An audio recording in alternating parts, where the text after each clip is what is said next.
حضرت عمر کے زمانے میں اسلامی حدود 23 لاکھ مربع میل تک پھیل گئی ہیں۔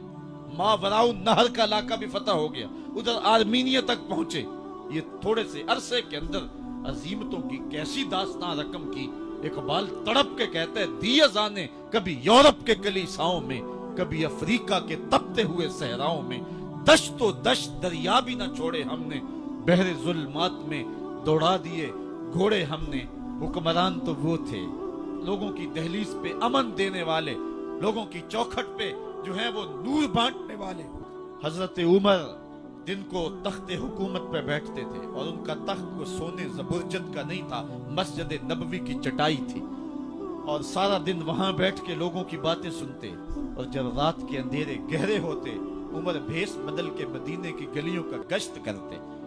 کہا تمہارے گھر سے دھواں نکل رہا ہے اور بچے رو رہے ہیں، ان کو کھانا کیوں نہیں دیتے؟ کہنے لگی عمر کی جان کو رو رہی۔ عمر کے پاؤں تلے سے زمین نکل گئی۔ کہا کیا ہوا؟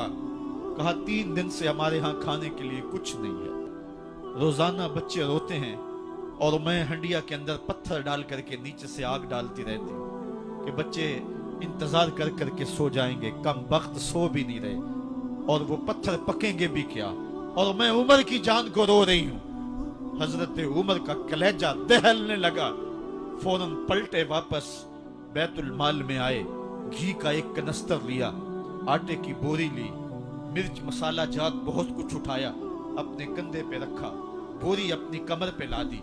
عمر بیت المال سے نکلے تو آپ کے خادم اسلم نے دیکھ لیا، آگے بڑھا، کہا میرے آقا میں اٹھاتا ہوں۔ عمر کی آنکھوں میں آنسو ہے۔ کہا اسلم قیامت کے دن میرا بوجھ اٹھا لو گے؟ کہا قیامت کے دن تو اپنا اپنا بوجھ اٹھانا پڑے گا۔ کہا عمر کو آج اپنا ہی اٹھانے دو۔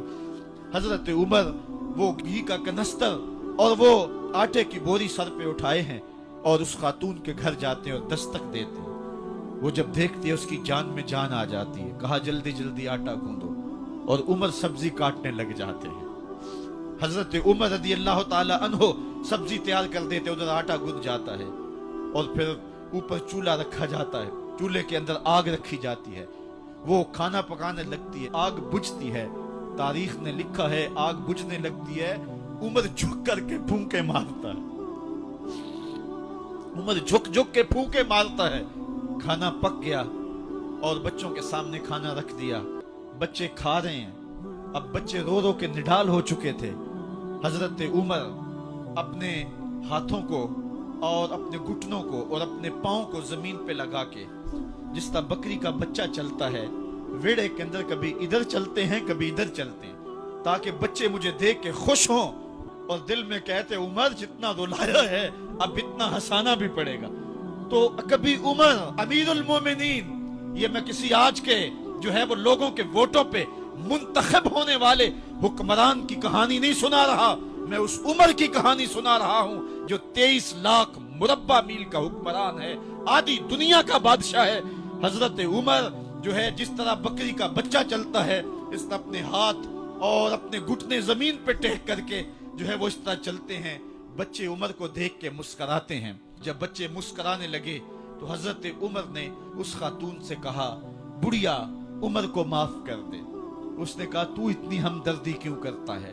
کہا عمر بیچارہ بڑا پھنسا ہوا ہے، فکر ہے اس کو یرموک و فسطاط و حلوان کی، جب فتح ہے مصر تو تیاری ہے ایران کی، آتے جاتے وفد سے ملاقات بھی کرتا ہوگا اور شب کو معلوم حالات بھی کرتا ہوگا، کانٹوں میں الجھی ہوئی بیچارے کی جان ہے، نیند اس کو بھی آتی ہے، آخر وہ انسان ہے، میری بہن عمر کو معاف کر دے۔